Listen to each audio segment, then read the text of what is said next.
आज हम एक ऐसी कहानी सुनने वाले हैं जो वफादारी और बलिदान की मिसाल है। ये कहानी है सुंदर, एक वफादार रक्षक की। एक ऐसी कहानी जो हमें सोचने पर मजबूर कर देगी कि जानवरों और इंसानों का रिश्ता कितना गहरा हो सकता है। तो चलिए इस पूरी बातचीत को एक बहुत ही सीधे सवाल से शुरू करते हैं। कभी सोचा है कि एक जानवर अपने मालिक के लिए किस हद तक वफादार हो सकता है? यही सवाल इस पूरी कहानी के दिल में बसा है। तो कहानी के पहले हिस्से में मिलते हैं हमारे मुख्य किरदारों से और देखते हैं उनके बीच के इस अटूट रिश्ते को। कहानी है एक गांव की। यहाँ एक बहुत ही सीधा साधा गरीब आदमी रहता था जिसका नाम था भोलाराम, और उसका एक ही सच्चा साथी था, उसका कुत्ता सुंदर।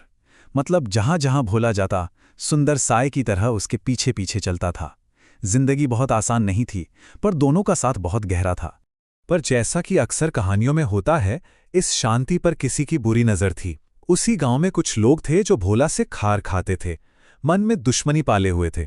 वो बदला लेना चाहते थे, पर सही मौके का इंतजार कर रहे थे। और वो मौका उन्हें एक अंधेरी रात में मिल ही गया।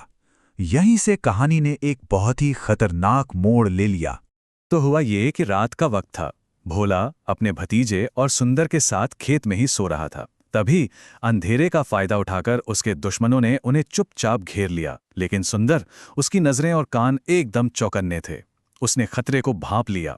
वो जोर जोर से भौंकने लगा, अपने मालिक की धोती खींचकर उसे जगाने की कोशिश करने लगा। भोला कुछ समझ पाता उससे पहले ही उन लोगों ने उस पर हमला कर दिया। उस एक पल में सुंदर ने जो किया वो कोई सच्चा दोस्त ही कर सकता है। अपने मालिक की जान बचाने के लिए वो बिना कुछ सोचे एक शेर की तरह उन हमलावरों पर टूट पड़ा। मतलब अपनी जान की परवाह किए बिना वो अपने मालिक के लिए ढाल बन गया। और देखिए, सबसे दर्दनाक बात क्या थी उस लड़ाई झगड़े की? उन चीखों की आवाज़ किसी तक पहुंची ही नहीं। पास की पटरी से एक ट्रेन गुजर रही थी और उसके शोर में सारी आवाज़ें दब गईं। गांव में किसी को कानों कान खबर तक नहीं हुई। हमले के बाद की जो सुबह थी वो अपने साथ इंसाफ की एक उम्मीद तो लाई, लेकिन साथ में एक गहरा दर्द भी लेकर आई। जब सुबह हुई तो गांव वालों ने भोला को बुरी हालत में पाया। उसे फौरन अस्पताल ले जाया गया, पुलिस में रिपोर्ट लिखवाई गई और खैर कानून ने अपना काम किया। जल्द ही उन हमलावरों को पकड़ लिया गया और उन्हें उनके किए की सजा भी मिली। लेकिन इस इंसाफ के लिए एक बहुत बड़ी कीमत चुकानी पड़ी थी। भोला की जान वो तो बच गई थी, लेकिन सुंदर, वो बहादुर दोस्त, बहुत बुरी तरह से घायल हो गया था। उसने अपने मालिक को बचाने के लिए सारे वार खुद पर झेल लिए थे। और यहीं से ये कहानी अपने सबसे दुखद पड़ाव पर पहुंचती है, जो हमें सुंदर के बलिदान की असली कीमत बताती है। सुंदर के जख्म बहुत गहरे थे, करीब 3 से 4 महीने। सोचिए, इतने लंबे समय तक उसका इलाज चला, लेकिन उसकी हालत सुधरने के बजाय बिगड़ती ही चली गई। वो दर्द में था। और फिर एक दिन उस बहादुर दोस्त ने हमेशा के लिए अपनी आंखें मूंद लीं। सुंदर मर गया। उसने अपने मालिक की जान बचाते बचाते अपनी जान दे दी। सुंदर के जाने से भोला एकदम टूट गया।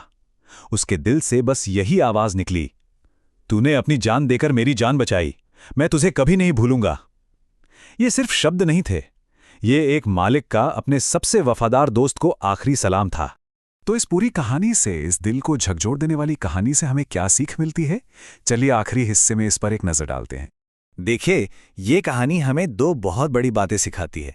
पहली ये कि हत्या तो हत्या होती है, वो एक पाप है, चाहे वो किसी इंसान की हो या किसी बेजुबान जानवर की। और दूसरी कि सच्ची वफादारी और ईमानदारी से बड़ा कोई गुण नहीं है, जैसा सुंदर ने अपने बलिदान से साबित कर दिया। और आखिर में हम इस कहानी को एक सवाल पर खत्म करते हैं। सुंदर की यह कहानी जानने के बाद ये सोचना लाजमी है कि वफादारी का, इस निष्ठा का असली मोल क्या है? क्या इसकी कोई कीमत हो सकती है? इस पर सोचिएगा जरूर।